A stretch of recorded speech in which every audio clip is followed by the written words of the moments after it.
Вітаю, я Наста, а ты слухаеш Белліт, падкаст пра кнігі і каля кніжныя тэмы. Сёння мы записываем 30-й юбілейны выпуск, я вырашыла яго зрабіць трошкі незвычайным, а ў ім я распачынаю новы цыкл, які называецца «Яны сярод нас», і таму сёння вы будзеце тут чуць не толькі мой голас, не нейкія песні, а яшчэ голас аднаго жывога чалавека. І я падумала, што гэты падкаст трэба неяк разнастаіць яго гасцямі. Вы даўно прасілі нейкіх гасцей, якія са свету літаратуры, якія, уласна, гэтую літаратуру і робяць.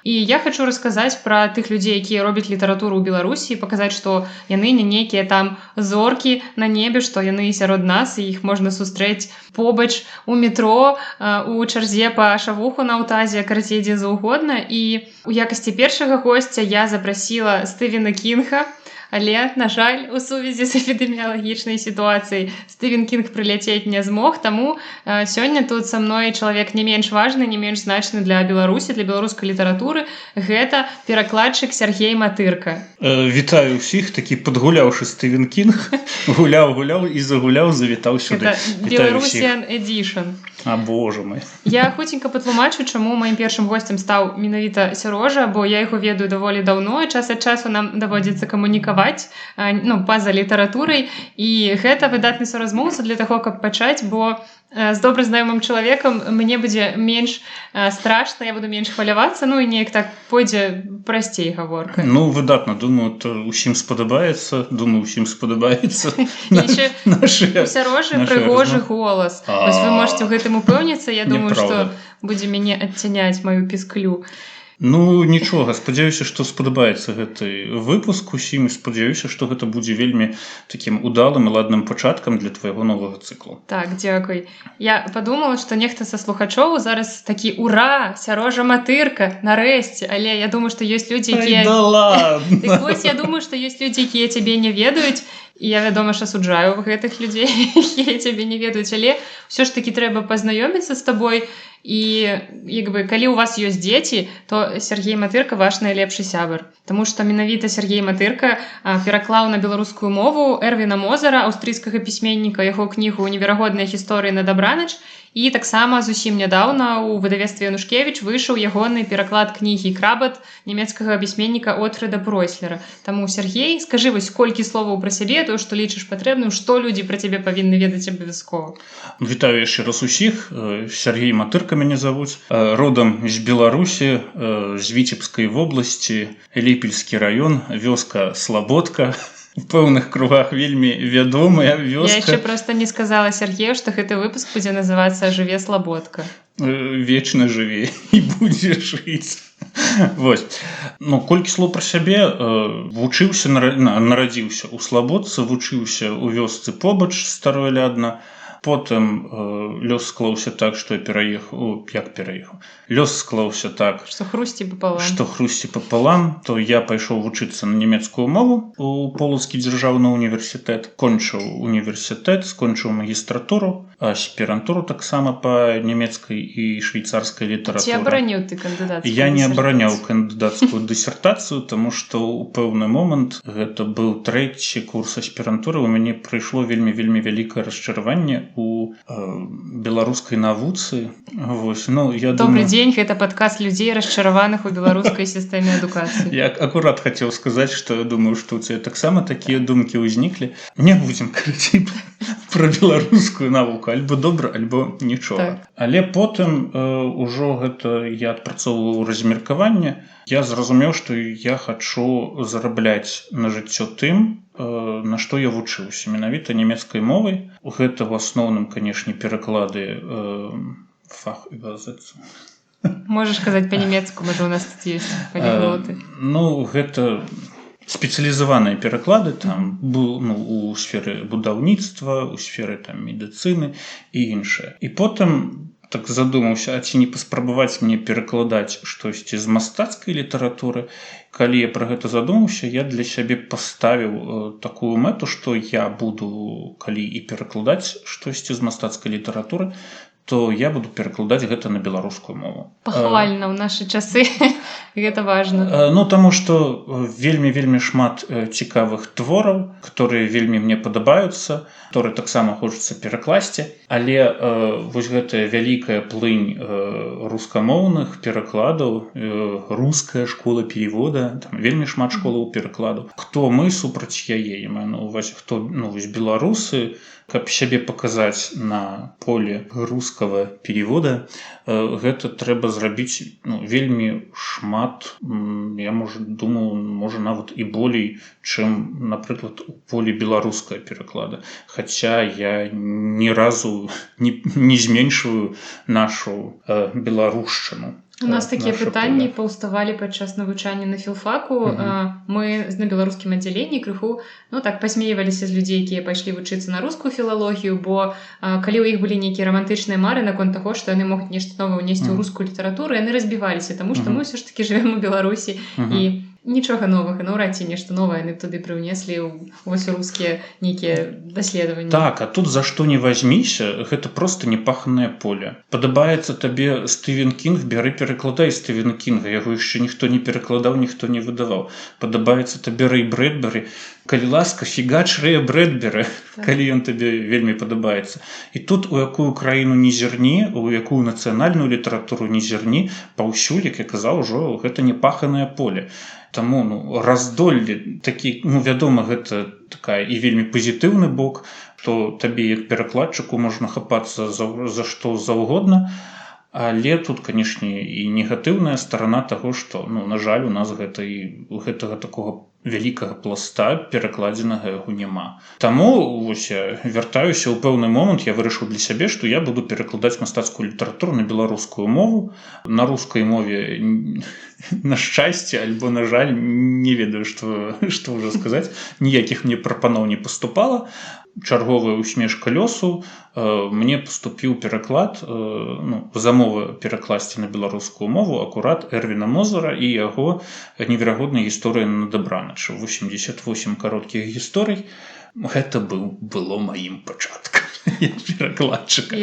Зараз спадар Янушкевіч замовіў мне ўжо другі том, ён будзе працоўная назва «Цудоўная гісторыя на дабранач». І мне зараз я патрошку яго перакладаю, і мне вельмі прыемна вярнуцца ў свет Эрвіна Мозера. Я прама зараз нават калі перачытваю, калі чытаю, калі перакладаю вось гэтыя гісторыі новыя, прам я не ведаю, мне усміхаецца цэлы дзень ад іх. Тут вельмі важна сказаць, што менавіта за пераклад кнігі «Неверагодная гісторыя на дабранач» Сергей летась быў уганараваны прэміяй імя Карласа Шэрмана за найлепшы пераклад дзіцячай кнігі, і на дадзены момант, я так разумею, што гэта ў нас самая прэстыжная прэмія для перакладчыкаў. Я не ведаю, ці ёсць нейкія дзяржаўныя ў нас прэміі для перакладчыкаў, можа быць, у нацыянальнай літаратурнай прэміі. Можа, штосьці і было, але я таксама цікавіўся. Але карацей, гэта ўсё прэміі курыльшчыкаў у нас ёсць вось. Прэмія здаровага чалавека.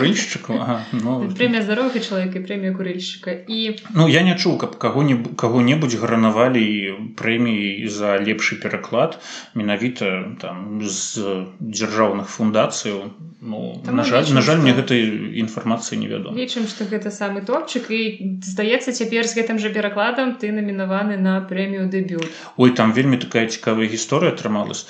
Увогуле пераклад я зрабіў у 2019 годзе, у гэтым жа годзе і выйшла кніжка, і мы намінаваліся на прэмію «Дэбют» у 2020 годзе, у весну. Але там атрымалася так, што на прэмію «Дэбют» не набралася дастатковай колькасці ўдзельнікаў, і гэтую прэмію вырашылі перанесці на наступны год, на сёлетні. І потым дайшла восень, нават лета, калі там сабіралі ўжо на прэмію Шэрмана кніжкі, мяне туды кінулі аўтаматам, можна сказаць. Так, окей, я супраць не быў. І потым адзін этап, другі этап, Мозер застаецца, прайшоўшы адзін адсеў, прайшоўшы у доўгі спіс, у кароткі спіс, і я такі, Няўжо там усё настолькі круто?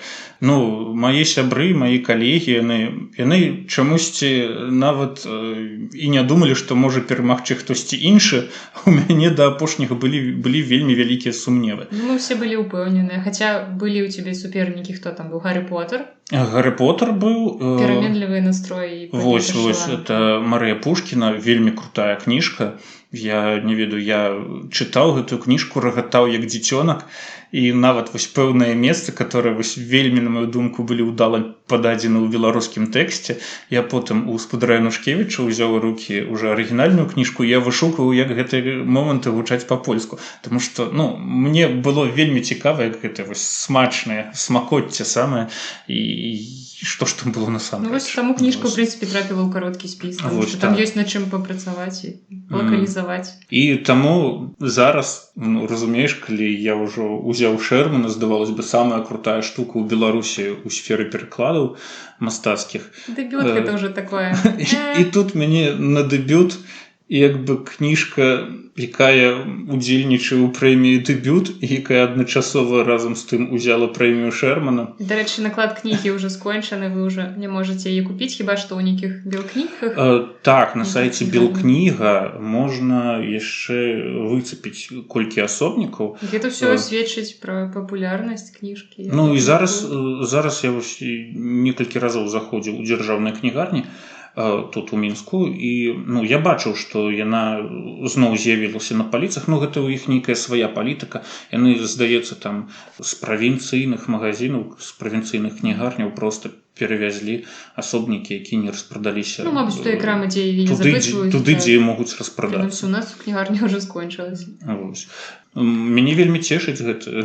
Чакайце наступную, якія там цудоўныя гісторыі. Рабочая назва цудоўныя гісторыі. Рабочая назва цудоўныя гісторыі, ну, спадзяюся, што ўсё будзе цудоўна.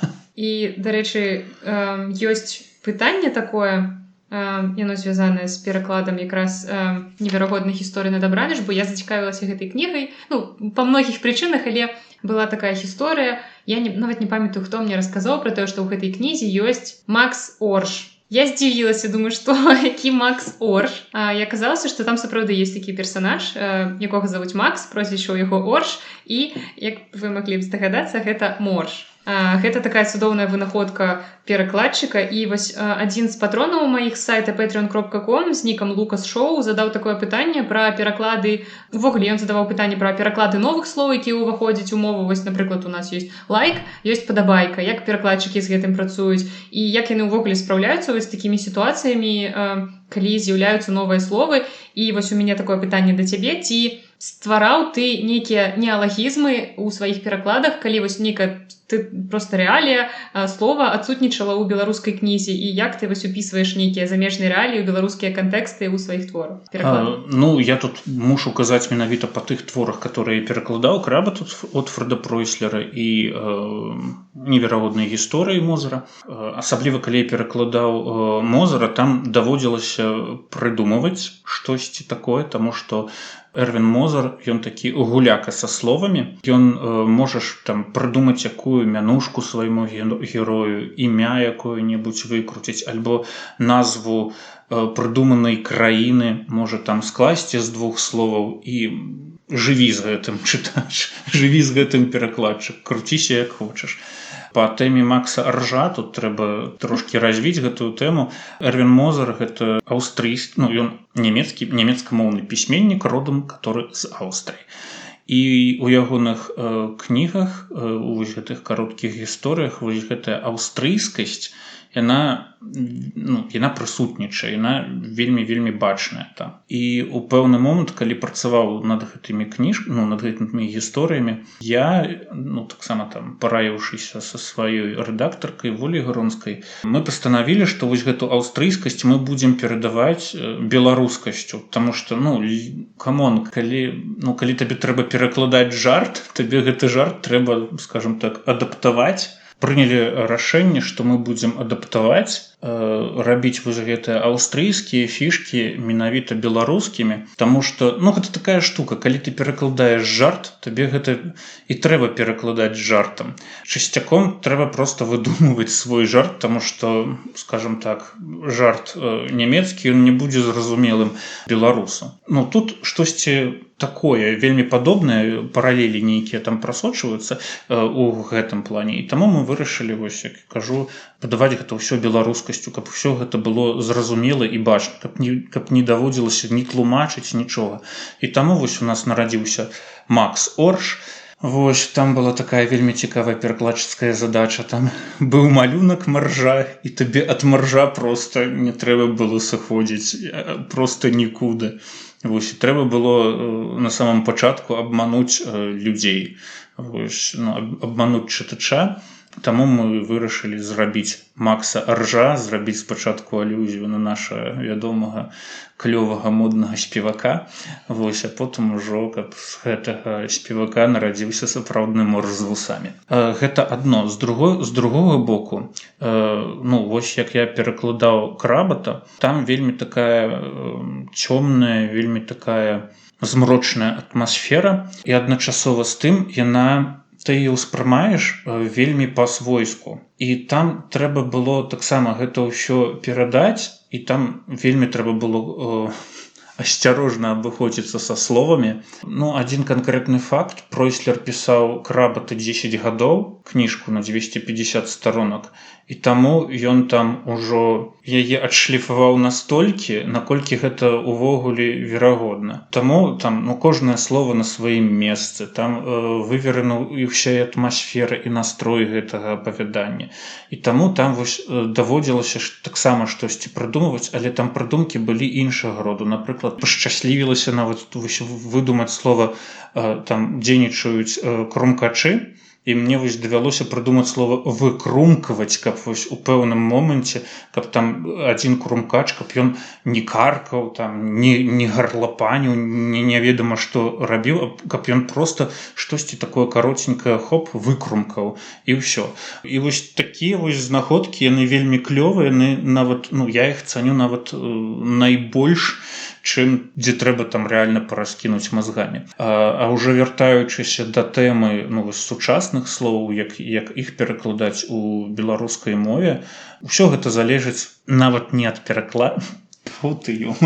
насамрэч усё гэта залежыць не ад перакладчыка, а ад самого тэкста, ад самой атмасферы. Табе, напрыклад, у тэксце, калі просіцца слова падабайка, окей. Гэта, в прынцыпе, ад стылістыкі залежыць. Класны які-небудзь падлеткавы раман, піхай слова падабайка. Калі табе трэба штосьці караценькае, не ведаю, калі там у песні там трэба будзе штосьці сказаць, кароткае і ёмістае на лайк табе.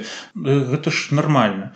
Беларуская мова, яна ж адкрытая да ўсяго, таму мы шчаслівыя мець два гэтых слова лайк і падабайка. Таму тут усё, паўтаруся, выключна ад атмасферы, ад стыля, ад аповеда гэтай кніжкі. А ці бывала так, што ты доўга, пакутліва не ведаў проста, як перакласці нешта, як падаць пэўную там рэалію, ці проста над нейкім словам доўгі час думаў, а потым, не ведаю, раніцай чысціў зубы, яно дзыньку цябе ў галаве, калі ты ўвогуле забыўся пра гэта. З Максам Аржом гэта вось проста хрэстаматыйны прыклад. Я ішоў па вуліцы, і там стаяла калона, гэта рэкламная, афішная, так. І там рэкламавалі канцэрт Макса Каржа, і проста вось афіша, яна была павёрнутая, я ўбачыў толькі Орш. Я такі, гэта тое самае, што трэба было. А ўжо, напрыклад, з Крабатам, там ёсць такі герой, па-нямецку яго завуць Гефатер, Хер Гефатер, спадар сваяк. Але ў немцаў ёсць усім знаёмы выраз Гефатер тот, сваяк смерць. І вось там вельмі давялося вельмі доўга падумаць. Я пакутаваў, пэўна, месяца 3 з гэтым чуваком, як яго падаць, таму што гаворка ідзе пра смерць, і гаворка ідзе пра тое, каб назваць гэту смерць, але каб слова смерць не фігуравала ў цябе. Каб вось была асацыяцыя пэўная, вось адразу са смерцю. А другая задача, каб у цябе смерць у самой кніжцы заставаўся, скажем так, чалавекам мужскога полу. Таму што для крабата гэта вызначальнае, там у асноўным дзейнічаюць мужчыны, і жаночы вобраз ён адзін у гэтай кніжцы, і гэта выратавальны вобраз. Я яшчэ не дачытала. Не дачытала. Ты ведаеш. Зараз гэты падкаст кончыцца маімі крыкамі, але я прачытала палову. Ты ўжо ведаеш, пра каго вядзецца гаворка. Вось. Але мы не будзем спойлераць. Не будзем спойлераць, але вось я лічу тое ж слова, якое я ўрэшце падабраў. Гэта такое нармальнае слово. Купляйце ў выдавецтве Янушкевіч кнігу «Крабат», даведайцеся. А цяпер у мяне ёсць такое пытанне асабіста ад мяне, якое, магчыма, будзе такім крыху балючым для перакладчыка. Я думаю, што не толькі для перакладчыка, увогуле для ўсіх людзей, якія працуюць у Беларусі ў кніжнай сферы. Як ты лічыш, я вось задам гэтае пытанне, ты над ім падумай, а я раскажу караценькую гісторыю. Як ты лічыш, ці дастаткова ў нас цэніцца праца перакладчыка не ў фінансавым плане, а ў плане каштоўнасна-маральным? Бо ёсць такая караценькая гісторыя, яна здарылася на гэтым тыдні, вельмі моцна мяне ўразіла. Я сачу ў інстаграме за адной дзяўчынай, яна перакладчыца з французскай мовы, і яна пераклала некалькі кніжак і зараз працуе над сваёй кніжкай.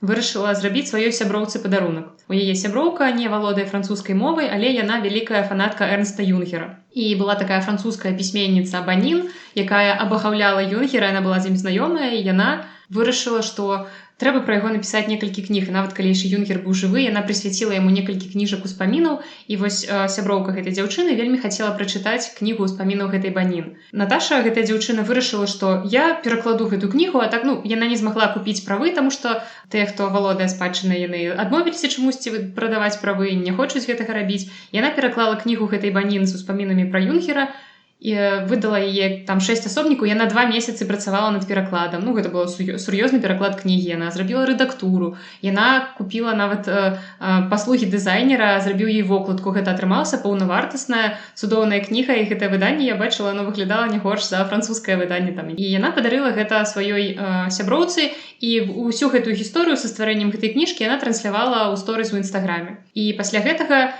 просто хваля паведамленняў на яе накінулася, што ці можаш, тебе ж там некалькі асобнікаў, ці можаш ты іх прадаць. І яна записывала ў адказ такія гневныя гісторыі, што людзі абсалютна не ўяўляюць, як працуюць перакладчыкі і што за гэтым стаіць, у тым сэнсе, што яны не ведаюць пра пакупку аўтарскіх правоў, тое, што гэта каштуе грошай. Плюс некаторыя ёй пісалі: раз ты не можаш прадаць, ты ж можаш проста ў інтэрнэт выкласці гэта ўсё за так. І яна абуралася тым, што сур'ёзна, вы хочаце, каб я 2 месяцы сваёй працы просто так вам выклала? Я не мецэнат, я не хачу, Карці, я зарабляю на гэтым грошы на перакладзе кніжак, і дабрачыннасцю займацца гэта зараз не тая сітуацыя. Вось як ты лічыш у Беларусі з гэтым? Наколькі цэніцца перакладчык? Наколькі людзі ўвогуле ўяўляюць, чым як твои блізкія знаёмыя, якія не звязаны з літаратурай, яны ўяўляюць, чым ты займаешся? Справа у нас у Беларусі, яна з перакладамі, не толькі з перакладамі, і з літаратурай таксама, яна вельмі цікавая. Слова ты падабраў, цікава. Па-першае, тое, што людзі шукаюць штосьці па-беларуску, гэтаму насамрэч трэба радавацца. Ось, у мяне знаёмая расказвала пра тое, як яна пайшла на спід-дэйтинг. Ёй трэба было сабраць інфармацыю там для напісання нейкага артыкула. І вось яна пайшла на спід-дэйтинг. Калі, дарэчы, хто не ведае, спід-дэйтинг — это пагугліце. Хуткія спатканні. Этих у сіткомах вечна іх паказваюць, што яны ёсць у амерыканскіх. Карацей, яна пайшла тут у Мінску, недзе нейкі спід-дэйтинг бы уладзіўся. І вось яна сядзела там з чарговым хлопцам, нешта там перамаўлялась, і там дзеўка побач сядзела, і там нахвалівала сябе. Гэта заўжды бывае хлопцу, які сядзеў насупраць. Она такая рускамоўная, скажем так, назовем яе Чикса. Вось, и она кажа: а я вообще в последнее время поддерживаю белорусское книгоиздание, издательство. то, которое вот издает, как я очень активно покупаю книги на белорусском языке, переводы нобелевских лауреатов. І вось дзяўчына спачатку, вось моя знаёмая, яна абурылася, камон, хто ты такая, просто. А потым кажа, потым я такая сяжу і думаю, блин, так гэта ж круто, калі вось нават вось такія чиксы, прабачце за гэта слова, што нават, цяперака вось у нашай цяперашняй сітуацыі нават яны вось так станоўча ставяцца да беларускага перакладу. Яна кажа пра гэта на спатканні, каб лепш зацікавіць самца. Гэта, канешне, гэта круто. Таму сітуацыя вось з беларускай літаратурай, з беларускімі перакладамі, яна сапраўды вельмі цікавая. З аднаго боку хочацца і заробіць грошай, трэба пра гэта сказаць. Не можам іх асабраць.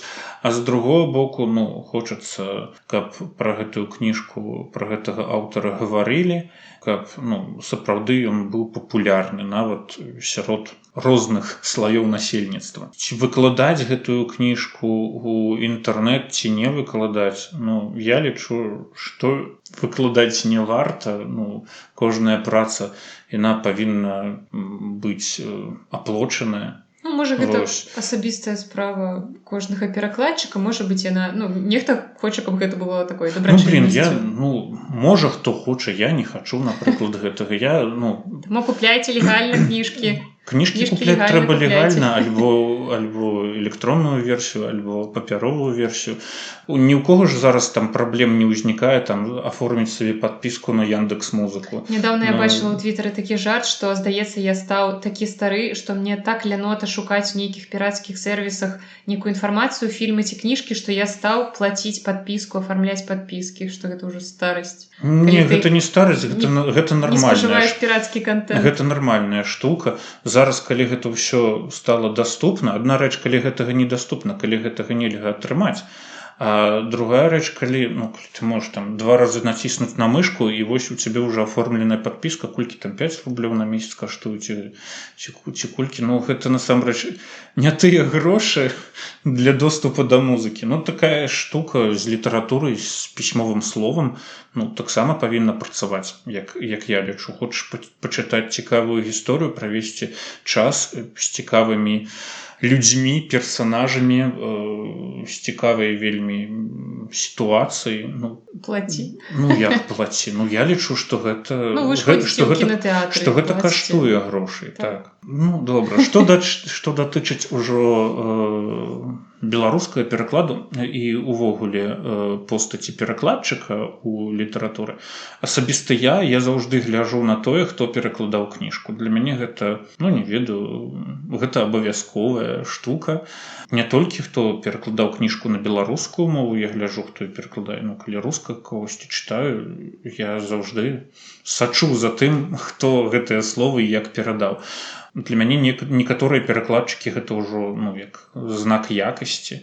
Вельмі люблю перакладчыцу фэнтэзі, фантастыкі Наталью Асаяну. Вось яна перакладае там Брэндана Сандерсона і іншых рабят амерыканскіх. Яна гэта робіць вельмі клёва. Дарэчы, калі вам патрэбнае натхненне, я вельмі вам раю серыю «Рождённы туманом».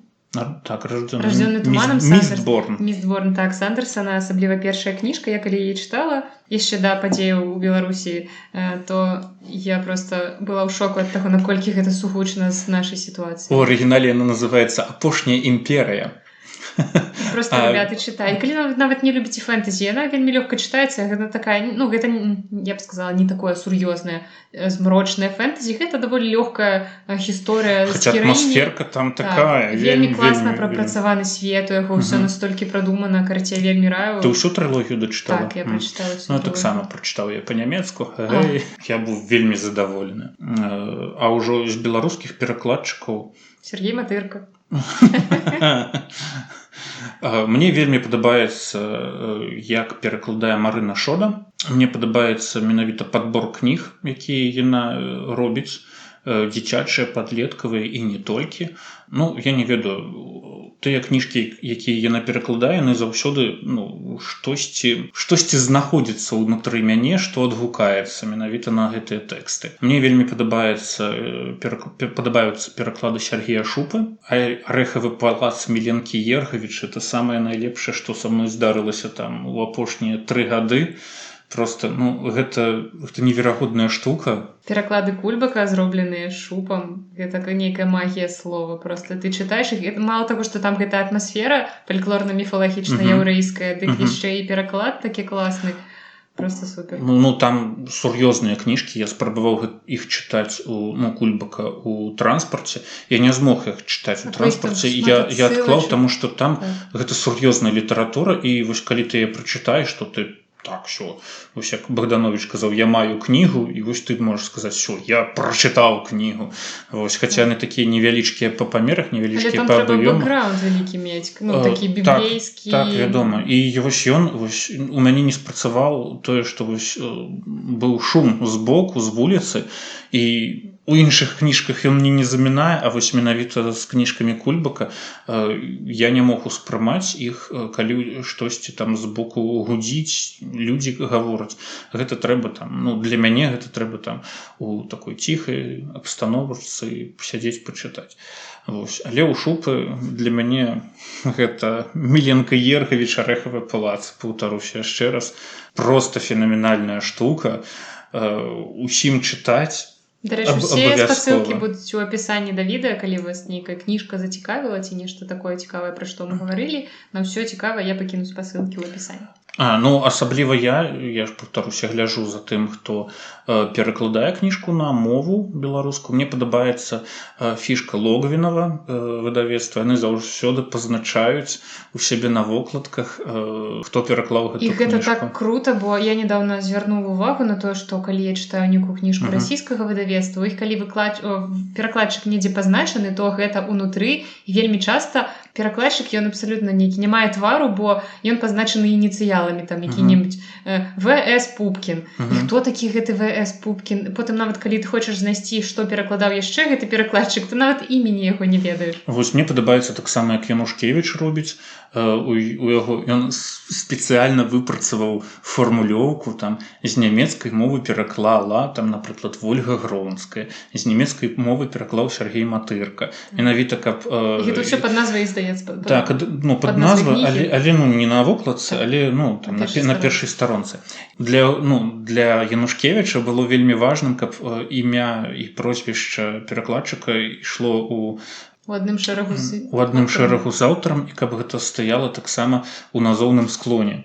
Вось, не ведаю чаму, але гэта, насамрэч гэта вельмі крута глядзіцца, як на мяне. Гэта павага да чалавека, які робіць працу, важную працу. Бо часам мне здаецца, што нейкія людзі думаюць, што, не ведаю, Ремарк, Оруэлл, там какие-нибудь классики все одразу писали на русской мове, и так шиковно, потому что люди читают и захопляются. Какой прекрасный слог автора. Ребята, это прекрасный слог перакладчика. Мяне таксама, можа, толькі пасля таго, як сам пачаў займацца перакладам, але вось, калі зараз, буктюб, калі некаторых буктюбераў гляджу, таксама, калі хтосьці хваліць, ён як ім клёва апісаў, такі, камон, чувак, это ж пераклад, ты перакладчык зрабіў. Вось, не факт, што там усё в арыгінале было так, як па-руску гэта гучыць. Перакладчык шэс абсаваць таксама можа. Так, вядома. Далей, калі казаць пра перакладчыкаў, якіх я хацеў бы вылучыць, іх, канешне, мноства, але вось я б хацеў бы вылучыць таксама Кацю Мацееўскую, которая пераклала «Ведзьмара». Дарэчы, вось за гэты пераклад «Ведзьмар», першая кніга «Апошняе жаданне», Мацееўская атрымала таксама прэмію Шэрмана. Так, як лепшая кніжка прозы, выдадзена на беларускай мове, пераклад прозы. Сказаць па шчырасці, я прачытаў спачатку першы том, окей. А калі я ўжо сядзеў чытаў другі том «Ведзьмара», я сядзеў і афігеваў, як гэта крута зроблена. Мяне накрыла рэальна. Я, «Ведзьмара» чытаў па-руску, калі быў малы, потым чытаў па-нямецку, калі трошкі падрос. Цяпер чытаю ўжо з дарослым мужиком беларускую версію. Вось, і беларуская версія гучыць проста фенаменальна. І для мяне вось таксама Каця Мацееўская, яе прозвішча на вокладцы ці пад аўтарам, гэта таксама ўжо своеасаблівы знак якасці аўтаматычна стаў. Вось гэта чалавек таксама вельмі хочацца вылучыць у справе беларускага пераклада. Пра пераклады таксама, ну, як ты сказала, іх жа можна і сапсаваць. Максім Нямцоў, адно прозвішча. Я ведаў, што ты зараз скажаш яго прозвішча. Дарэчы, ну, вось Максіма Нямцова ўсе ганяць, хто толькі можа, за тое, што ён зрабіў з «Нет-пропасцю варжы». «Лавец на хлебным полі» ў яго перакладзе, здаецца, так называецца. Мне так і страшна. Збольшага яго ганяць нават не за тое, што ён робіць з кнігамі, бо ну як ёсць, ён перакладае вельмі важных аўтараў, яго ёсць там, ён перакладаў Пінчана, «Радугу цягацення», і ён проста, у яго ёсць пазіцыянаванне. Вось усе ганяць яго збольшага і таксама за ягонае пазіцыянаванне, бо гэты чалавек, які ну не вельмі ветліва камунікуе з людзьмі ў інтэрнэце, скажам так. Ён дазваляе сабе, калі нехта, скажем так, дазволіў сабе нейкія дрэнныя словы ў ягоны адрас, то ён абавязкова адкажа ўсім крыўдзіцелям, і гэта будзе вельмі жорсткі адказ у ягоным стылі. Вы пра гэта пашкадуеце. Так, і ён ну, не выбірае словы, ён вось якія словы выкарыстоўвае ў сваіх творах, у яго вось «Лавец на хлебном поле», там часам сустракаецца такая жаргонная лексіка, якую не ведаю. Я з серабранкі, у мяне так серабранцы не гаварылі самыя там важныя гопнікі. І так, і не. Ну, разумееш, я, напрыклад, у перакладзе Нямцова, я чытаў яго кніжкі, пераклады аўтара Крыстофер Мур. Не чула ніколі? Ведаю. Я, здаецца, прачытаў ну, амаль усё, што ён пераклаў, таму што я прачытаў адну кніжку, я быў у вельмі лютым захапленні.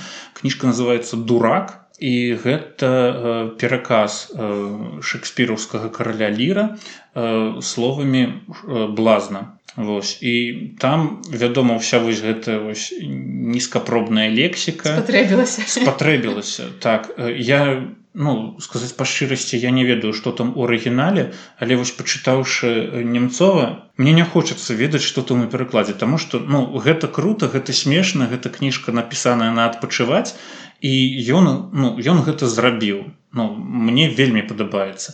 Асабліва тое, якую працу ён там зрабіў, ён перапахаў усе пераклады караля Ліра, якія ёсць на рускай мове, а іх, ну, не ведаю, можа там 15-20 штук.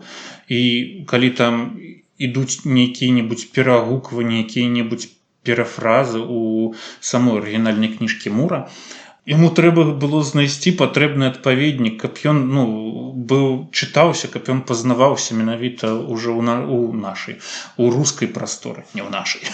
Вось. І ну, насамрэч вельмі вялікую працу зрабіў там, ну, вельмі шмат зорачак пазначана, чые гэта словы, менавіта якога перакладчыка, там Пастэрнак, і яшчэ там астатняе. І я застаўся ў захапленні ад гэтай кніжкі Крыстофер Мур «Дурак». І таксама потым уже Крыстофера Мура я чытаў астатнія, там «Агнец», «Евангелие паводле Шмяка», «Лепшага друга сябра Ісуса Хрыста». Потым, што там, у яго трылогія таксама ёсць пра вампіраў у Сан-Францыска.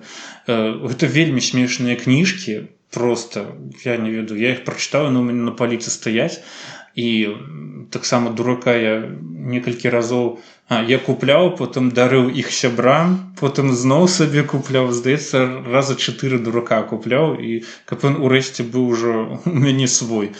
Таму... Нямцова не такі дрэнны. Ну, я таксама чытала нармальную кніжку ў перакладзе Нямцова. Джона Бойна «Лестница в небо». Я рассказывала пра яе ў адным з выпускаў, бо гэтая кніжка была адной з найлепшых кніжак мінулым годзе, якую я прачытала. І ну, Нямцоў там нічога, прынамсі, не сапсаваў. Уражанне ад кніжкі засталося ў мяне добрым. Але я падумала, што Бойна далей буду чытаць у арыгінале. Гэта ірландскі пісьменнік, піша па-ангельску, можна чытаць па-ангельску. Ну, круто. Таксама варта зазначыць, ну, канешне, набіўшы ўжо аскоміну, як гаворыцца, пераклады на рускую мову Гаррі Поттера. Усе ганьбяць Марыю Співак, толькі лянівыя не ганьбяць, толькі лянівы ў яе агарод не кідае камяні. А ты хочаш пахваліць? Ведаеш, я яе не хачу ганьбіць. Жанчына рабіла пераклады ад душы, по любові, і гэта бачна. Ну, гэта рэальна бачна. І, скажам так, ну хацела як лепш. Поттеру просто не пашанцавала вось на рускам поле, таму што, ну, глядзі, усе ведаюць, там адразу даведваліся пра прафесара Снега. Ну, мала хто ведаў, што гэта насамрэч Снейп. Калі б афіцыяльны пераклад быў у у спевакоўскі, усе б даведаліся пра Златэуса злее. І я думаю, усе б жылі б, і было б усім добра, што там Златэус злей. Но дай Бог, каб, я не ведаю, каб экранізавалі апавяданні Мозара, і каб там быў Макс Орш, і каб усе на мяне кацілі бочкі, ну, было б клёва.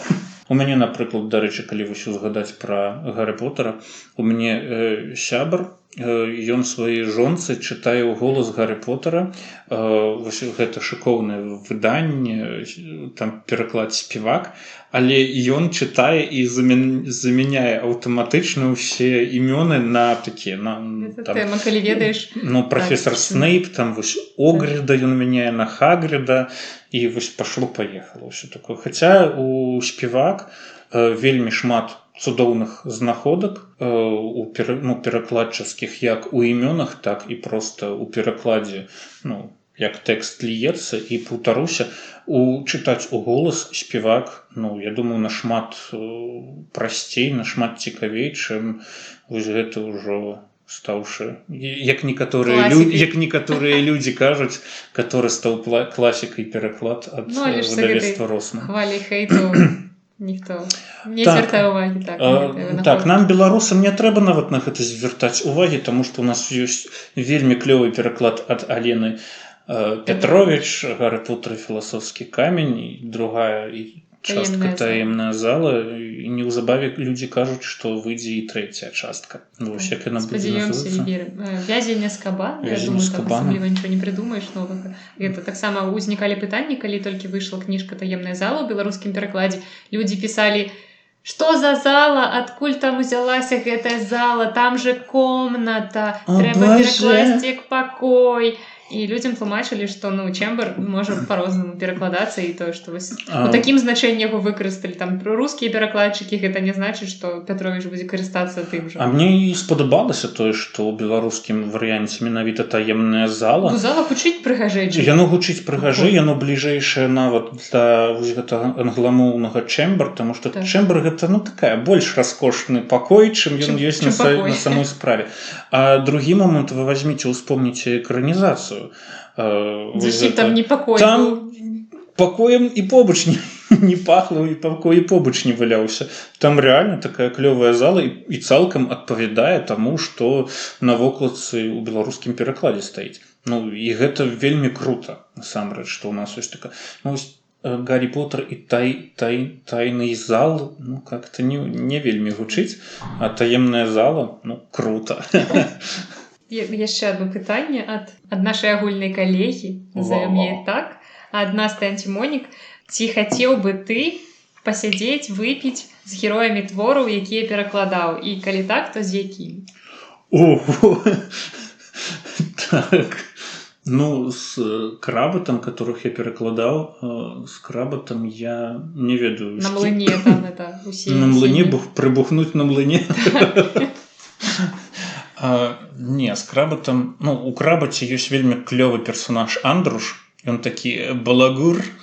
Чаму я чытаў яго як Андруш? Гэта такое ад Андруши скарочана. Я яшчэ спецом рабіў у гэтым перакладзе. Першы раз, калі ўпамінаюцца імёны, я стаўлю націскі, каб Крабат гучаў як Крабат. Я потым все роўна чытаю Андруш. Андрушам. Ну, я лічу, што трэба паказаць. Дарэчы, многія кажуць Крабат.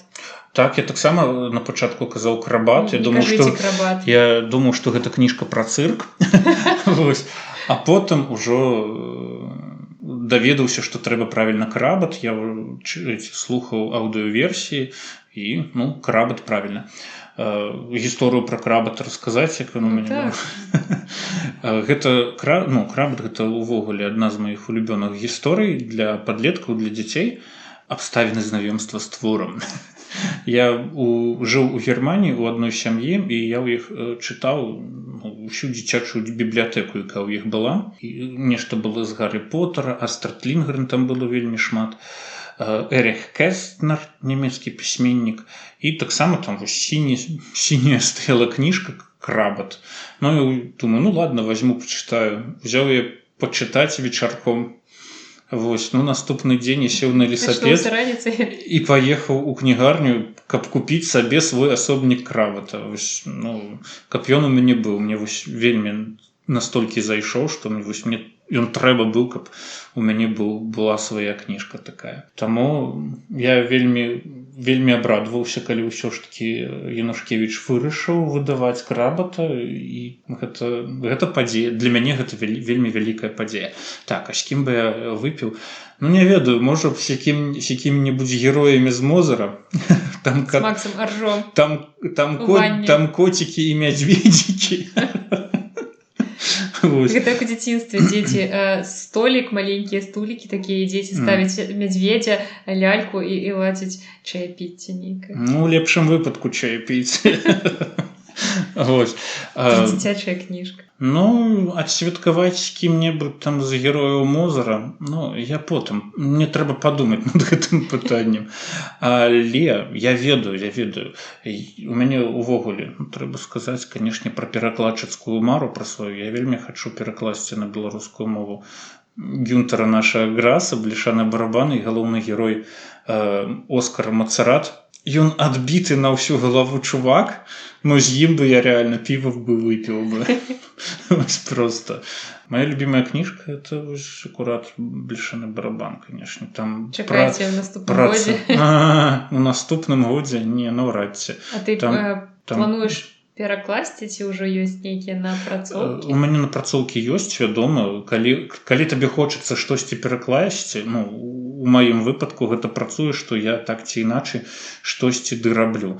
Вось, гэта праца вельмі складаная. Я чытала ў адным з тваіх інтэрв'ю пра загадкавую шуфляду, у якую ты складваеш усе свае. Ну, вось там некалькі старонак з Гюнтера Граса ёсць. І ну, я вельмі хачу, каб давесці гэтую справу да канца. Я вельмі хачу, каб гэтая кніжка пабачыла свет менавіта на беларускай мове, таму што яна напісаная ў канцы 50-х гадоў у Германіі, але яна настолькі актуальная, заўжды проста актуальная. Яна вельмі, як это кажуць, нязручная, па-іншаму не магу падабраць іншае слова. Яна вельмі нязручная ні для кого. І табе, калі чытаеш, табе рэальна трэба шмат чаго ведаць, шмат чаго даведвацца. І ты рэальна атрымоўваеш, ну, я атрымоўваю кайф, калі я чытаю Гюнтера Граса. Яна нават у маёй дысертацыі згадваецца. Ну, ўсё, абароніш тады дакладна. Таму хочацца... Таксама, што я перакладаў Вялікае Гэтсбі. Канешне, трэба яго давесці да ладу. Я перакладаў яшчэ яго да ўсёй гэтай гісторыі, якая закруцілася з Мозерам і Пройслерам. Вось цяпер... У рэзідэнцыі літаратара, наколькі я ведаю. Так. Я рыхтавалася, ведаеце, я гуглілася рожу, так здаецца, з чалавекам камунікуеш у жыцці, а потым загугліш, і шмат цікавага ведаеце. Не трэба мяне гугліць. Вось. Проста... Калі перакладаеш кніжку, вось, я пачынаў перакладаць Мозера, і вось там быў такі сярожа, да? Я пераклаў Мозера, там прайшла рэдактура, мы там яшчэ это ўсё абмеркавалі, перакруцілі, і вось на канцы, калі кніжка выйшла, уже сярожа 2.0 версія, гэта ўжо другі, вось. І такая ж гісторыя адбылася з крабатам. Я быў адзін, пасля перакладу я ўжо зусім іншы і па мазгах, і па вось перакладчыцкім вось гэтым майстэрстве, назовем гэта слова так, па досведу так.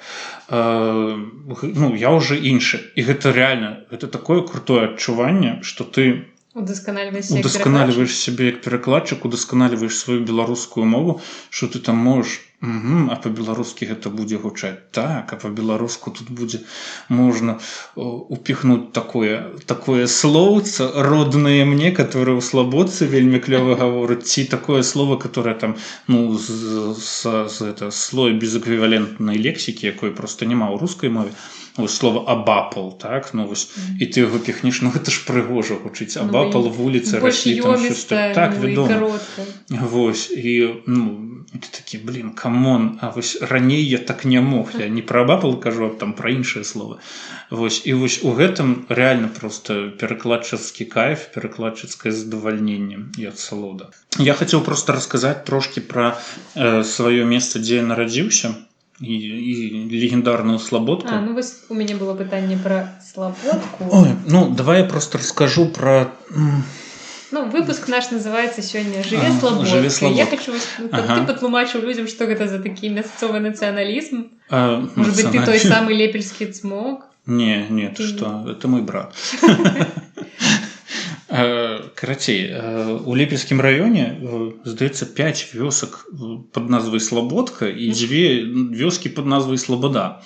Вось, мне пашчаслівілася нарадзіцца і аджыць там да 17 гадоў менавіта ў нашай Слабодцы. Вось, гэта проста вёска, іна такая, як усе характэрныя вёскі для цэнтральнай часткі Беларусі, гэта вось проста адна дарога і абапал стаяць дамы. І вуліца называецца цэнтральная. Не, без вуліцы ўсіх ведаюць. Там без назвы Слабодка, дом такі-то, такі-то, і ўсё, гэта хопіць. І вось я там аджыў першыя 15 гадоў, потым з'ехаў у Новаполацак. Калі я там жыў, гэта ўсё было такое, знаеш, натуральнае, усё было такое свойскае, і ты просто не заўважаеш, таму што яно заўсёды побач з табой.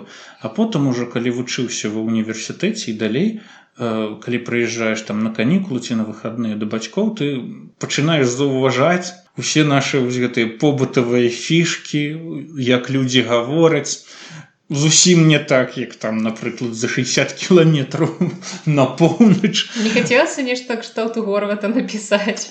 Радзіва Слабодка. Радзіва Слабодка? Не хацелася. Хацелася штосьці другое такое прыдумаць, але выйшаў Горват, і ён пабіў усе карты. Вось. Слабодка, канешне, гэта легендарная штука, легендарная это вёска. Дарэчы, назва Слабодка, чаму яна такая? Раней, калі вось залежныя сяляне, калі яны адкупаліся ад паноў, і калі ўжо сыходзілі ад іх, яны сяліліся на вёсках, і вёскі называліся Свабодка. Вось, а потым пайшло рэдукцыя ці там спрашчэнне мовы, і потым яны сталі называцца вось Слабода, Слабодка. Вось, такіх цэлых 5 вёсак, видишь, свабодны раён Лепельскі. Я думаю, што хутка будзе пад гэты знак, які стаіць на ўездзе ў вёску, там будзе напісана Слабодка, а ў дужачках месца, дзе нарадзіўся легендарны перакладчык Сергей Мазык. Там ёсць шмат легендарных людзей, моя мама адна чаго стоіць. Адна, вось. А ў яе ёсць прэмія Шэрмана? А у яе шмат іншых прэмій і грамат. У яе ёсць сын, у якога ёсць прэмія Шэрмана. А чым яна займаецца? Моя мама зараз на пенсіі, яна ўсё жыццё, амаль усё жыццё працавала ў калгасе трактарыстка. Вот это, женщина-трактористка, это серьезно. Але з ёй можна так паспрачацца на любыя тэмы. Яна такая... Дарэчы, адна гісторыя, вось яна працавала трактарысткай. Маё жыццё ўсё дакладна, яна працавала трактарысткай. І, карацей, ведаеш, калі вось маладыя хлопцы едуць на машыне і заязджаюць у кувет, і не могуць выбрацца. Яны тада пачынаюць хадзіць па навакольных вёсках і пытацца, якога тут можна трактарыста вычапіць, каб ён іх выцянуў. І там была такая сітуацыя. 7 гадзін раніцы грукаюцца ў дзверы. Мама моя такая выходзіць, такая: «Здрасце, а хто вы такія?» А у нас у Слабодцы ўсе гавораць па-свойску. Вядома, што гэта ў цябе будзе мяшанка, трасянка, вось гэта ўсё. Але, я не заўважаў, але ў нас вельмі вялікі дамешак беларускай мовы. У нас вельмі такое характэрнае беларускае вымаўленне «рэчэ», ад якога я не ведаю, я не кажу, што хачу ад гэтага пазбавіцца, але у пэўных момантах свайго жыцця табе трэба выгаваріваць «р» і «ч» как рускія. Вось, у мяне так не атрымоўваецца. Вось. І, карацей, моя мама выходзіць такая на ганак: «Здрасце, а вы хто?» «А вы можете нас там вытащить? Мы засели в кювете». И гэты кювет. Мама такая: «А вы адкуль?» «Ды мы, говорит, это с Минска». «С якога Минска? А вы кто?» Говорит, это: «Мы с Минска, минчане тут в кювете». Она: «Так вы что, белорусы?» Да, мы белорусы». «Дык, а чаму вы по-беларуску не гаворыце?» І потым мама кажа, і я гляджу, а ў іх у галовах пачынаю ўвесь курс беларускай мовы школьнай пракручвацца. І яны рэальна пачынаюць нейкія словы падбіраць. Ну, моя мама, канешне, да, троль так. Затроліла іх добра, выцягнула, канешне. Вось, але, ну... Карацей, без беларускай мовы вам ляжаць у кювеце. В кювеце. Вось. Да, і вось, карацей, калі жыў ужо ў Наваполацку, калі вяртаўся дадому, заўсёды прыкмячаў менавіта гэту нашу адметнасць, беларускасць, слабодскасць. Таксама вельмі цікава заўважаць, чым наша мясцовасць адрозніваецца, скажам так, ад беларускай нормы, што і як мы вымаўляем. Мы, напрыклад, гаворым дзеясловы трэцяя асоба адзіночнага ліка, трэба казаць чытае, кажа, мы гаворым чытаіць, кажыць. Вось гэта для нас самае тое.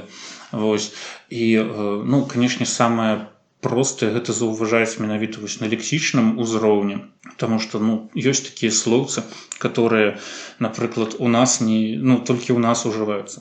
Я табе зараз прачытаю, я ж таксама рыхтаваўся. Ты гугліла, я не гугліў. Ёсць такія, ну, я табе зараз прачытаю, скажам так, некалькі фразаў, ну, не ведаю, ці здагадаешся ты, што гэтыя словы азначаюць. Карацей, вы таксама можете ставіць на паузу і адгадваць. Ці табе павылазіла, прыбоўся тут адзін гідл, шахалля мне ў думу удзядзюляць, а я гату сабе думаю, давай даёдавай, і пайшоў з-за стола. Гэта гучыць як глокая куздра, штэка будланула і кудрячіт бакрёнка. Ну, ты ўвогуле зразумела усе словы табе? Ну, там, што трэба хутчэй даесці і выйсці з-за стола. Даёдавай, ты ведна, даёдавай. Ну, можа гэта, разумееш, можа гэта толькі ў нашай сям'і так гаворыцца, але, ну, вось, вельмі так я чуў ад нашых, ну, здаецца, я чуў ад нашых людзей слабадскіх, каб яны таксама штосьці такое казалі. Вось, ну, карацей, вось гэта выслоўе. Ці табе павылазіла? Ну, нешта кшталту. Ну, ці ты аслеп, ці ты не бачыш, ці табе павылазіла. Вось, прыбоўся тут адзін гідал. Ну, прыпёрся, кшталту, прыйшоў. Вось, прыпёрся. Гідал гэта, ну, скажам так, гэта абсцэсіўная лексіка. Гідал гучыць як нейкае слова. Ідал, просто гідал. Ну, я не веду. Я чуў, вось у мяне бабуля казала гідал, мама кажа гідал часта. Гідал. Дарэчы, ёсць яшчэ вось таксама рыгаза. Такое таксама гэта, ну, мацюк, ругательства. Вось рыгаза. Навучыш зараз тут дрэннаму? Ну, трэба вучыць дрэннаму. Вось яшчэ мне вельмі падабаецца, як у нашай мясцовасці ужываецца слова расамаха. Расамаха, ну, пра дзяўчыну кажуць, мабыць. Ну, пра неахайнага чалавека. У нас вунь ходзіць як расамаха. Ну, кажуць пра дзяўчыну там з доўгімі валасамі у нас. Раскудлачнымі, неахайны чалавек. Вось. І там вунь пайшоў, ходзіць тут як расамаха. І вось, ну, мне гэта вельмі так падабаецца, асабліва цяперака, калі ва ўсіх расамах асацыююцца з людзьмі Ікс, з вось гэтым мальцам. Ну, вось. А яшчэ, вось я тут таксама казаў агату слова. Вось гэта слова агату, гэта ў нас вокліч незадавальнення, калі табе хочацца мацюкнуцца, але не хочацца гаварыць слова на Б, то кажы агату. Вось, і гэта вось слова, яно не зафіксаванае проста анідзе, але ў нас яно актыўна выкарыстоўваецца. Трэба тэрмінова яго ўсунуць у які-небудзь пераклад. Можна. Дарэчы, вось, напрыклад, у Крабаце, ну, вяртаемся ж, вядома, да перакладу, у Крабаце гэта ўсё дзеянне адбываецца у Лужыцы, і там вось сустракаюцца такія слоўцы, которые вось характэрныя менавіта для той мясцовасці, для Лужыцы. І асабліва гэта вось каманды да жывёлаў, да птушак, да валоў. І там была адна каманда, я не зразумеў, што гэта такое. Там была такая сітуацыя, ну, яе казалі на коня, каманда гучала вю, вельмі так доўга. І я не разумеў, ці то гэта коня падганяюць, ці гэта яму наадварот кажуць тр, каб ён спыніўся. Я такі, што гэта за дзіч? Пішу сваім знаёмым немцам. адзін, дарэчы, недалёка жыве ад той мясцовасці, дзе лужычане, і кажу там: Томас, дапаможы, што гэта такое? Кажа: я не ведаю. Я таксама там абзваніў усіх знаёмых, не ведаю, што такое. Ну окей, перакладаю далей, і там ужо гэтая каманда сустракаецца яшчэ раз, і там ужо ўсё было зразумела, што гэта паганяюць коней. У нас гэта заўсёды так кажуць. Але я вырашыў пагуляцца з гэтай камандай. У нас жа нету ніякіх такіх адметных словаў. Можа, яны ёсць, канешне, але тут трэба капацца. Але я рашыў пагуляцца канкрэтна ў Крабаці у іншым месцы, калі там адганяюць птушак. У нас, напрыклад, калі ганяюць птушак, курэй, гусей, кажуць: агылі пайшлі адгэтуль, агылі. І я ў адным месцы вырашыў, тут у мяне не атрымалася знайсці, але тут я ўстаўлю менавіта сваё, са слабодцы, каб гэта гучала. Гэта атрымалася, рэдактарка прапусціла, сказала окей. І потым ужо гэта ўсё надрукавалася. Я вельмі гэтаму рады, менавіта, што сваё ўдалося працягнуць. Што так многія пісьменнікі. Глобус уставляе. Я, напрыклад, пласт лексікі распрацаваў. Я Глобуса я не чытаў, я не магу нічого сказаць. Я проста канкрэтна гэта агылі, я прызнаюся, я гугліў, і мне пашчасціла знайсці, што агылі казаў Пётр Васючэнка, паны Кубліцкія і Заблоцкія. Там было штосьці, яны птушак на месяц ганялі, крычалі агылі. І таксама Янка наша ўсё брыль, ён у нейкім сваім перакладзе, Марыя Канапніцкая, пра гному і сіротку Марысю. Там была такая фраза агыля. Я такі думаю, калі вы ўжо можаце, то чаму чаму б мне тады уставіў і працягнуў задаволены.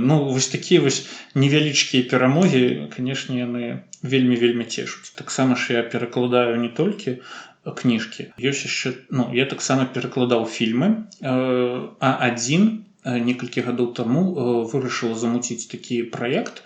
Яны назвалі яго «Тутейшн», але ён далей не пайшоў, шкада, не ведаю чаму, але заключалася ў тым, што яны перакладалі фільмы на беларускую мову, і іх можна было пабачыць у кінатэатрах Silver Screen, у іх. І яны перакладалі акурат навінкі. Тое, што і там ішло кіно на рускай мове, і адначасова яно ішло на беларускай мове. Там было два фільмы «Нулявуд» і «Шлюбная гарачка». І перакладаў гэтыя два фільмы я, рэдагавала Марыйка Мартысевіч, і гэта была такая клёвая праца, гэта была такая цудоўная каманда. Там за вельмі кароткі час можна набрацца вельмі шмат усякага. І гэта здораўскі. І менавіта ў гэтым плане вельмі шкада, канешне, што гэты праект не працягнуўся далей. Але быў класны вопыт. Але гэта быў вельмі круты досвед. «Шлюбная гарачка» гэта... Гэта камедыя такая была. Як ён называецца ў арыгінале? «Wedding Year», «Свадзебны год» па-руску. І пасля гэтага мне пашчаслівілася трапіць таксама на каманду «Гаварон Бай». Гэта ребята, которые перакладаюць мульцікі на беларускую мову, ўсё легальна, і выкладваюць іх на YouTube, і гэта можна там паглядзець у любы момант. І я на іх натрапіў, калі яны зрабілі абвестку пра тое, што будуць перакладаць Пэтсона і Фіндуса. Гэта мультсерыял. І я да іх напрашваўся перакладчыкам, таму што гэта нямецка-шведскі мульцік, і са шведскай мовай ёсць перакладчыкі, але яны вырашылі, што будзе з нямецкай, таму што там раўназначныя тэксты, што нямецкі, што шведскі. І мяне ўзялі туды рэдактарам, і мы там на пару з перакладчыкам Леў Галушыцкі, мы з ім зрабілі гэты мультсерыял. Зараз мы робім ужо іншы мульцік «К'юклыпа 5». Гэта таксама для дзяцей, 5 серый выйшла. Вельмі круты праект, пра які з самага пачатку такі паглядзеў, падумаў, ну ладно, ну окей, для дзяцей. А потым пасля 3-й серыі я сижу такі, случился приход. Я сижу, думаю, які круты мульцік. Там героі 5 ці 6 штук. І у іх такія імёны гаваркія, і мы з ім дамовіліся, што мы перакладзём 3 ці 4 серыі, каб вызначыцца менавіта з тым, як перакладаць імёны гэтых герояў. Таму што гэта для дзяцей, і там па-ангельску быў Q-Pootle 5, пакідаць галоўным героем галоўнага героя з іменем Путл, як-то не вельмі. І вось мы так парыліся і спыніліся на варыянце Клыпа. Я лічу, што даволі удачна. Там яшчэ таксама ёсць дзяўчынка, якую завуць па-англійску Упсі. У нас па-беларуску завуць Аёечка. О, клас. Аёечка альбо Аёйка. І тут таксама праца вельмі крутая. Робім з Лёвам усё магчымае, каб гэты мульцік рэальна гучаў па-беларуску. Мы там дадаём такія фішкі. Там, напрыклад, у Пэцанай Фіндуса, там у адной серыі, там этот коцік казаў, што типа я тут загаварыў, а ты што думаў, хто я табе такі? І там ён рабіў алюзію на нейкую птушку. Я не памятаю дакладна, птушка была. І памятаю, я такі сижу і такі хобна, лямпачка загарэлася, такі ёмы, і карацей у нас стаў верабейкам гаварушчым. О, клас. Просто гэтыя адсылачкі зараз таксама там, таксама ёсць адсылкі, не буду, канешне, раскрываць усе сакрэты, але, гучыць вельмі прыкольна. Таму і дарослым там таксама ёсць што паглядзець, ёсць што. Іх не вельмі шмат, ўсё ж такі, разумееш, ражаць іх там, дзе іх няма ў арыгінальным тэксце, гэта такое сабе, гэта як ты любіш Максіма Немцова. А калі яны просяцца ў сам тэкст, то чаму б і не? Таксама тут. Вельмі мяне радуе тое, што творыцца зараз у нас, тое, што пачынае у нас зараз тварыцца у справе беларускай агутцы на беларускую мову. Я не кажу тут пра усім вядомыя беларускія уикенды, а то гэтых фільмы. Я кажу пра тое, што ёсць людзі знаходзяцца, якія проста там на вольных пачатках. Шмат пачалі перакладаць папулярныя мульты розныя, Рик і Морці, там Футурама, я памятаю, калісьці мы глядзелі. Не, Футурама гэта уже даўно такое. Але я акурат і хацеў пра гэта сказаць, тое, што робіць каманда Анібел Бай. Яны зрабілі Футураму. Рик і Морці, яны зрабілі Мандалорцы 2 сезоны. Просто так, ребята, мы вам пераклалі, просто таму, што такі шлях. І гэта круто, гэта рэальна здорава. Я нават дарую ўсё, нават тое, што можа яны дзесьці там перакладаюць не з арыгіналу, але калі гэта ўжо ёсць па-беларуску, гэта просто выдавецтва мастацкай літаратуры не парыцца. Рэспект і ўвага. Выдае кніжкі ў перакладзе з рускай мовы. Гэта ты пра... Я неяк гартала кніжкі дзіцячыя ў белкнізе і шукала просто што цікавае дзіцячае чытаць. Так, там сказкі дзядзечкі Рымуса. Гэта не мастацкая літаратура, гэта народная асвета. У мастацкай літаратуры, па-моему, я таксама нешта такое бачыла. Але, дзяржаўныя выдавецтвы выдаюць кніжкі ў перакладзе з рускай мовы, а не з арыгіналу. Ёсць яшчэ, которые з арыгіналу перакладаюць. Напрыклад, летась выйшла кніжка у перакладзе Марыны Шоды, вельмі клёвая, «Галяш-беляшек, сябра цмоку». Яна офігенная. Я яе пагартала ў кнігарні, адклала сабе для чытання. Яна крутая, яна просто... Мне павесяліла назва. Гэта палітшланг, «Галяш-беляшек». Гэта рэальна круто. Але вернемся да Анібелу. Яны малайцы, яны анімахі робяць на беларускай мове. Тое, што мне часам хочацца паглядзець. Я Рика і Морці, я спрабаваў паглядзець па-руску. Два разы спрабаваў паглядзець па-нямецку, яны на Netflix, здаецца, іх можна было знайсці. А вось я не мог іх глядзець, просто я не разумеў, але ну разумееш, па-беларуску я іх паглядзеў увесь першы сезон 11 серый з вельмі вялікім задавальненнем. Вось з агучкай ёсць яшчэ такая тэма, калі ёсць нейкія студыі агучкі, не толькі беларускія, ну часцей гэта расійскія, со сваімі фішачкамі. Все ведаюць, азвучана Кукураш Бамбей. Все ведаюць там Сындука. Вось, напрыклад, Рык і Морці я глядзела ў перакладзе Сындука у агучцы, таму што гэта было круто. У мяне нават я потым купляла коміксы Рык і Морці, чытала, яны ў мяне ўсе агучваліся ягоным голасам у галаве.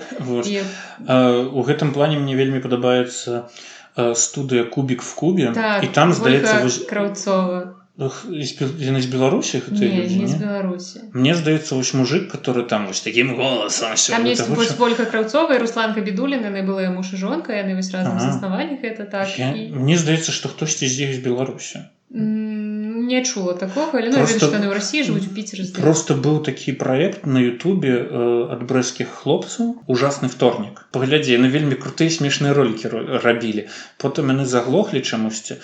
Але гэта варта паглядзець, просто там, я не ведаю, на 1 квадратны метр, там, я не ведаю, 1 квадратны метр, гэта просто жартаў такіх, ад которых пад стол падаеш.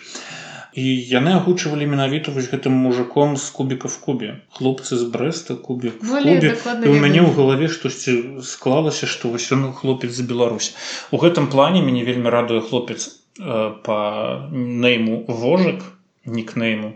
Вось ён, я лічу, што гэта, яшчэ праз некаторы час он стане беларускім Кукураш Бамбей.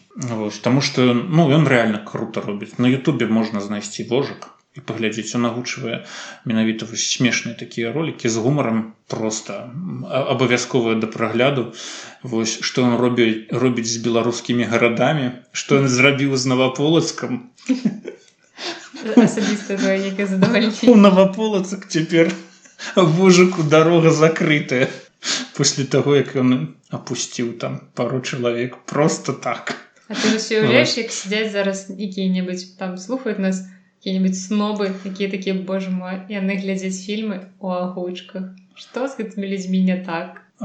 Што, маўляў, трэба глядзець у арыгінале з субтытрамі? Ёсць такое цудоўнае слово нямецкае, яно называецца «яйн». Гэта і так, і не, і я, і найн, яйн. Я не ведаю, напрыклад, як глядзець тэорыю вялікага выбуху па-англійску, калі існуе Кураж Бамбей. Так, я таксама ўжо не ўяўляю. Таму што, ён гэта зрабіў настолькі крута. Тут склаліся проста характары. Характар самого серыяла, характары персонажаў і характар Дениса Калеснікава, который гэта ўсё агучваў. Ты яшчэ згадваў «Все ненавидят Криса». Я памятаю, я, здаецца, вучылася ўжо ў 11 класе, калі я ўпершыню даведалася пра гэты серыял, і тады было для мяне адкрыццё, і тады ж у мяне пачалася тэорыя вялікага выбуху, «Как я встретил вашу маму», і потым Тычиначка Арнольд Шварценеггер. І я зразумела, што яно ж пераклалі «Все ненавидят Криса», яны пераклалі абсалютна на расійскія рэаліі паклалі. Лакалізавалі. Так, калі героі, вы бачыце гэтых цёмнаскурых персанажаў, якія заўзеюць за «Спартак» ці там. Гэта яны проста перанеслі ўсе вось гэтыя рэаліі Нью-Йорка 90-х гадоў у рэаліі, там, грубо кажучы, акраіны Масквы 90-х гадоў. І калі там я слухала песню «А я все летала», там что-то... Гурт блестяще, боже мой, адкуль я гэта ведаю. Такі рознабакова адукаваны перакладчык Сергей Матыр. Суровае слабацкое выхаванне. І гэта зрабілі яны вельмі цудоўна, вельмі крута. Таму Вожык гэта будучы Кураж Бамбеевец беларускі наш. І ў канцы сваіх выпускаў ён будзе казаць не асобая благодарнасць эльфу торговцу, а асобая благодарнасць Рожу Матырку. Са слабодкі, слабацкому. Таму калі глядзець на гэта ўсё так, калі бачыць, пазнаёміцца з гэтымі людзьмі, перакладчыкамі, лакалізатарамі замежнага контенту на беларускай мову, то просто расце вельмі вялікая надзея, вырастаюць вялікія крылы, і ты разумееш, што камон, мы рухаемся і так неблага рухаемся. Дарэчы, вось той же самы Анібел, яны зараз перакладаюць гамбіт каралевы. Вось я па-нямецку паглядзеў одну серыю. Вось, і цяпер калі я ўжо ўбачыў, што яны спачатку субтытры робяць, а потым калі ўсё складваецца, яны робяць агучку. Вось я спадзяюся на тое, што іх усё складзецца і што пагляджу гэты серыял да канца ўжо па-беларуску. І мяне вельмі радуе тое, што вось гэтыя ребята, што яны развіваюцца, што у іх заўважны прагрэс той, як яны нават по эмоцыям, як яны перадаюць гэта ўсё на мікрафон. Тое, што было там на самым пачатку, окей, гэта было на самым пачатку, але цяпер, калі вось, як я казаў, вось сярожа матырка 1:0 і сярожа матырка 2:0, у іх таксама вось такая ж сітуацыя, прынамсі я яе так бачу, што яны круто развіваюцца, здораўскі. Каманда ёсць яшчэ такая Кукумба, яны таксама перакладаюць на беларускую мову, і яны зараз пачалі агучваць серыял камедыйны «Вандавіжн». Зусім сучасненькі. Зусім сучасненькі. У іх вельмі такая неблагая мова. Вось, і ў іх там, вось я звярнуў увагу, у іх дзяўчына адна агучвае. Яна так вось трапляе менавіта па эмоцыям, па вось гэтым всем, просто офігенна. Я не магу успомніць, ці чуў я раней ці не, вось у іхнай камандзе. Але калі гэта была дзяўчынка ад ранейшага, як яна развілася, гэта просто, я не ведаю, я ўстану і папляскаю ў далоні. З вопытам напрацоўваецца. Круто, разумееш, вопыт вопытам, але ж у пэўны момант, асабліва ў нашай сітуацыі, просто могуць апусціцца рукі і да пабачэння. Мы гэтым не будзем займацца. І тое, што ребята працягваюць гэта рабіць, Таму заўжды такія рэчы трэба рабіць, вось таму што ты хочаш гэта рабіць, у цябе ёсць унутраная патрэба не для кагосьці, там для чагосьці людзі патрабуюць, не, ты калі сам хочаш, то яно все будзе ад душы. Вядома, і круто тое, што іх сабралась цэлая каманда такіх людзей, аднадумцы. Я захапляюся такім. Ребята, паклічце мяне ў агучку, я не ведаю, я падыходжу голасам для чаго-небудзь, але я вельмі хочу што-небудзь агучыць. Гэта варта паспрабаваць. Бо я не ведаю, як у мяне з акторскай гэтай ўсё ігрой, што, кшталту, як я магу рабіць там, падрабляць эмоцыі персанажаў, не ведаю. Гэта варта паспрабаваць. Чувакі, карацей, калі мяне хто-небудзь слухае, такі важны, я гатовая. Я гатовая. К науце кніжнай, так, трэба яшчэ пра кніжкі, пра якія расказаць. Мы ўжо і так шмат пра кніжак расказалі, так? Так, уже столькі нараілі, я думаю, што... Я просто хочу сказаць пра 3 свае любімыя кніжкі, 2 з которых ужо мы згадалі. Гэта Крыстофер Мур «Дурак». Яна мне падабаецца за тое, што яна высмейвае ўсё. Які гэта жанр, вось, каб людзі маглі адразу зорыентавацца, як бы ты вызначыў жанр? Гэта, па-першае, гэта постмадэрнізм. Ты адразу адсеяў 80% слухачоў. 70%. Тады выражы гэтае слова постмадэрнізм. Гэта вельмі клёвая, гэта вельмі, як я лічу, вельмі такая разумная пародыя на Шекспіра. Яна часам можа падацца вельмі наглай, асабліва з першага слова. Там першае слово, ўжо абсцэсіўная лексіка. Пабеглі гугліць адразу ўсе. І таму, мне гэтая кніжка падабаецца тое, што яна высмейвае усіх навокал, яна высмейвае Шекспіра, але робіць гэта прыгожа. Яна высмейвае і чытача, і там галоўны герой высмейвае усіх навокал і сам сябе. Просто як бы дае табе такую думку, чувак, табе нельга расслабляцца, таму што знойдзецца які-небудзь блазан, который табе пакажа. Вось. І высмейвае сам сябе, канешне. Вось. Потым, канешне, бляшаны барабан, гэта я лічу, што ў сусветнай літаратуры ўвогуле няма кніжкі, якая могла, скажем так, перасабачыць бляшаны барабан. Таму што, у нямецкай літаратуры дыкладна, гэта вышыня проста непераўзыдзеная. У ёй ёсць усё, проста ўсё. І, як я казаў, яна актуальная раз і назаўжды проста.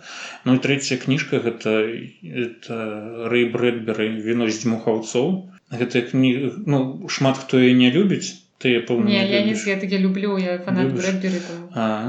Вось, проста ведаю шмат людзей, якія не любяць «Віно з дзьмухаўцоў», але вось мне давялося яе прачытаць у пэўным месцы, у пэўны час, і яна настолькі мне зайшла. па-руску, вядома. Ты її ў дзяцінстве чытаў ці... Не, я її читав уже, а колькі мне было, боже мой, мне было уже за 20. Ну, блин, яна крутая, яна вельмі круты канцэпт. Пачатак лета, канец лета, пачатак жыцця, канец жыцця. Як з гэтым усім гуляецца, як вось выруліваюцца, як выстраивае вось гэтую всю вобразнасць, метафарычнасць Брэдбері менавіта ў гэтай кніжцы.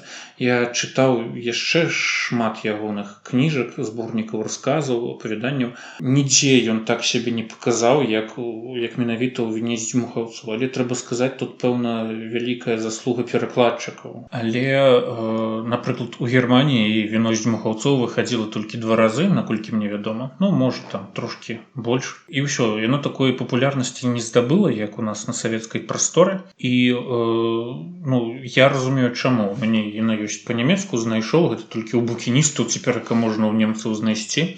Таму што яны пераклалі вось проста, як кажуць, у лоб, што ў англійскай версіі, то і ў нямецкай. А рускія перакладчыкі, яны вось бралі сказ, вось ён гучыць так, а як ён будзе гучаць вось па-руску тымі ж словамі, але вось мы пагуляемся, там пераставім іх на іншыя месцы, формы іншыя падбяром, зробім там з дзеяслова назоўнік, там тут ён, напрыклад, зрабіў у нас параўнанне, а мы з гэтае параўнанне зробім які-небудзь прыгожы эпітэт ці там, як это кажуць, іншыя там парафраз які-небудзь цікавы.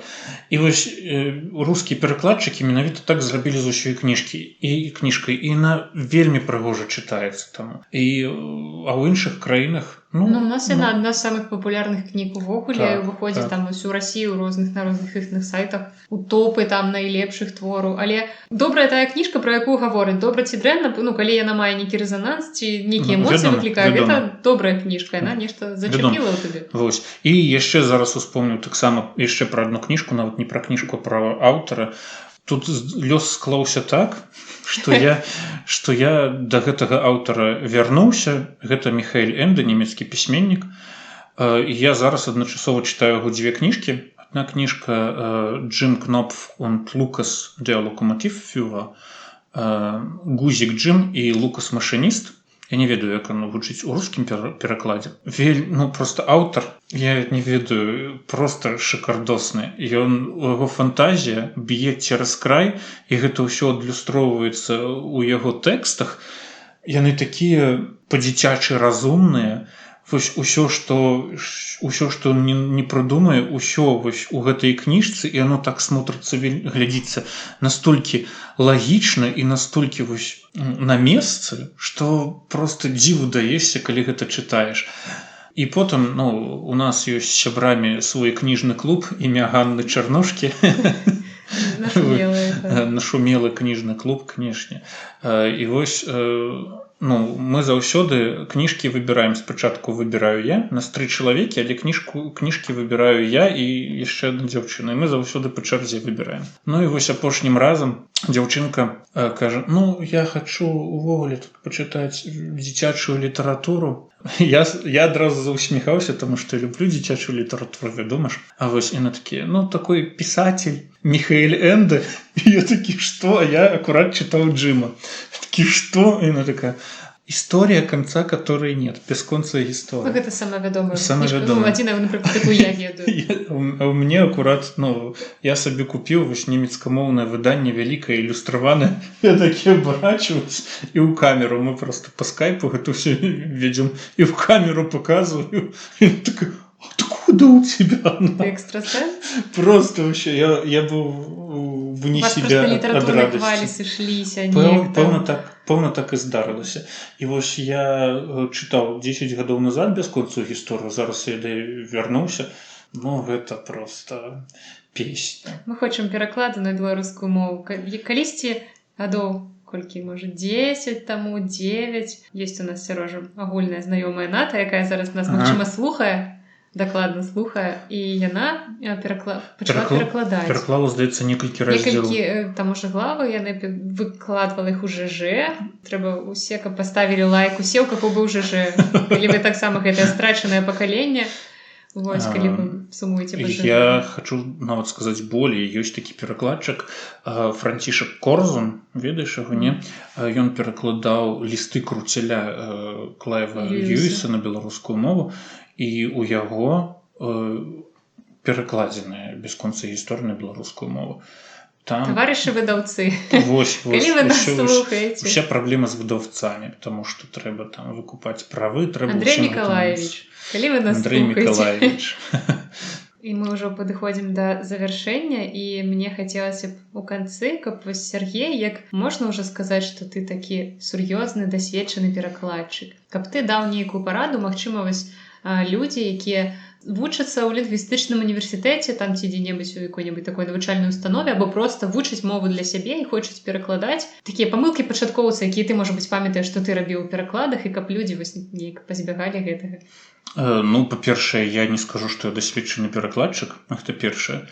Дасведчаным перакладчыкам мастацкай літаратуры, на маю думку, ну, прынамсі, як я цяпер сябе адчуваю, у мяне такое падазрэнне, што дасведчаным перакладчыкам мастацкай літаратуры немагчыма стаць ніколі, таму што кожная новая кніжка, яна можа, гэта для цябе вялікі выклік, неважна, знаёмы табе аўтар, незнаёмы табе аўтар, перакладаў ты яго раней ці не перакладаў.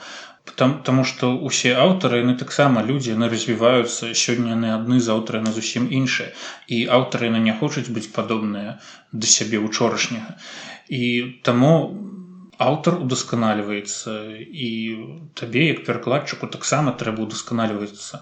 Трэба прыняць тое, што табе давядзецца працаваць у перакладзе, у мастацкім, бадай нашмат болей, чым у якім-небудзь іншым перакладзе. Гэта не медыцына, дзе там, скажам, тэрміны, все дакладна, дзе там адзін тэрмін, там пачнуце гучыць так па-нямецку, яна ва ўсіх варыянтах у перакладзе на рускую, на беларускую, ну, будзе ў цябе так. Мастацкі пераклад зусім іншая штука. Напрыклад, бывае так, што, ну, як бы з нямецкай мовы там ёсць сказ, а ты яго перакладзеш на сваю мову, і ў цябе ні адно слова з арыгінальным сказам спалучацца не будзе.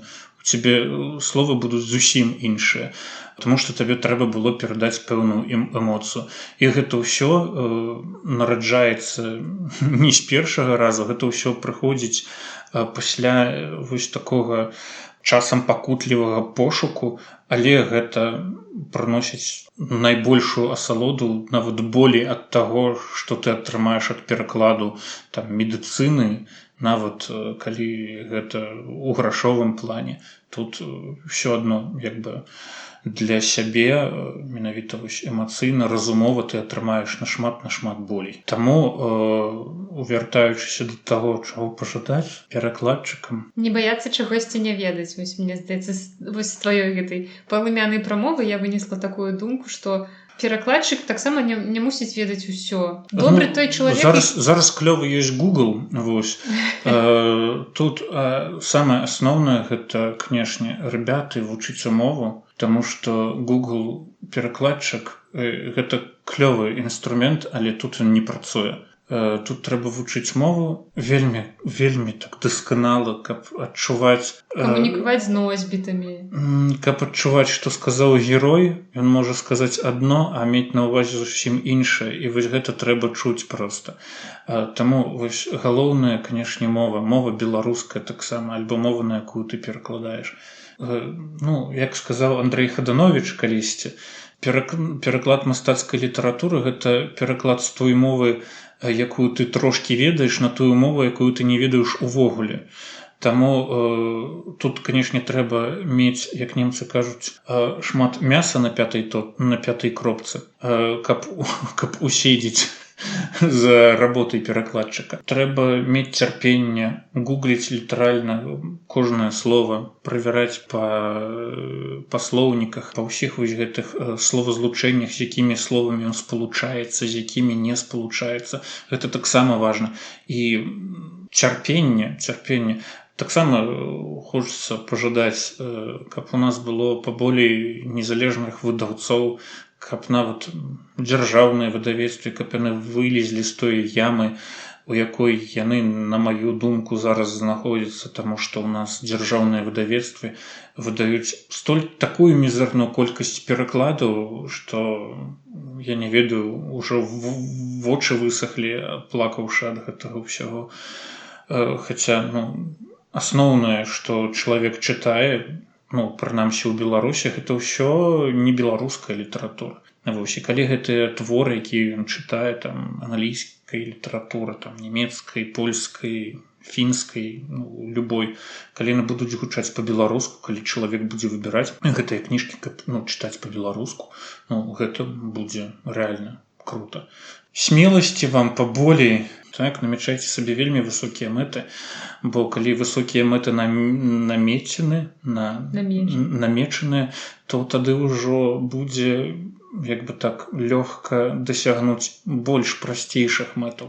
І на завяршэнне, канешне, хочацца сказаць, была такая перакладчыца на нямецкую мову, яна была родам з Украіны, Святлана Гаяр. У часы вайны яна збегла ў Нямецчыну, былі там пэўныя абставіны і сямейныя, і не толькі. Пасля вайны, у апошнія годы вайны яна збегла ў Нямецчыну, яна пашла вучыцца, і яна перакладала на нямецкую мову рускіх класікаў Дастаеўскага. Яе называюць «Жанчына з 5 сланамі», таму што яна пераклала 5 вялікіх твораў Дастаеўскага. І яна заўжды казала у інтэрв'ю, таксама фільм ёсць, дарэчы, который называецца «Жанчына з 5 сланамі». Яна казала: «Вышэй нос, калі перакладаеш». У сэнсе, каб у цябе, хапала смеласці, хапала дзёрзасці нават перакладаць, але калі ты перакладаеш, задзіраць трэба вышэй нос, каб глядзець на ўсю карціну зверху, якая ў цябе вырысоўваецца ў тваім тэксце, якую ты бачыш там у тэксце арыгінальным. Таму вось, паўтарусь словамі вялікай Святланы Гаяр: вышэй нос, калі перакладаеш. Дзякуй. І апошняе пытанне, якім мы скончым. Якую мову ты б хацеў вывучыць? Ці, можа, цэлы спіс? Не, спіса няма. Мову, которую я б хацеў... Не, разумееш, я б на дадзены момант я не хачу новай мовы, я просто хачу удасканаліць сваю мову англійскую, таксама удасканаліць польскую мову, якую я зараз вывучаю, і таксама не губляць і нават усовершэнстваваць мову нямецкую, якую я валодаю больш-менш прыстойна, як я лічу. Пакуль што так, а потым ужо паглядзім, якая мова будзе наступная. Сачыце, праз некалькі гадоў лаўрэат прэміі Шэрмана, пераклад з ісландскай мовы Сергей Матырка. О, не, наўрад ці. Дзякуй вам вялікі, што вы нас сёння слухалі, што вы не засумавалі на такой колькасці. Гэта, мабыць, будзе самы доўгі выпуск падкаста за ўсю гісторыю. Я не буду яго раздзяляць спецыяльна на некалькі, я хачу, каб вы пагрузіліся ў гэты свет перакладу. Можа быць, вам трошкі бліжэй стала праца перакладчыка, як увогуле гэта ўсё адбываецца, як гэта працуе, і што гэта не проста чалавек сеў, уставіў тэкст у Google Translate, у які-небудзь DeepL, і все, і выдаў кніжку. Вось, все, пра што мы сёння казалі, усе кніжкі, фільмы, нейкія спасылкі будуць у апісанні да выпуска, а на гэтым мы з вами развітваемся. З вами была Наста і Сергей Матырка. Все, дзякую, што запрасіла. Усяго добрага ўсім ад чыстага сэрца. Дзякую вам, да сустрэчы.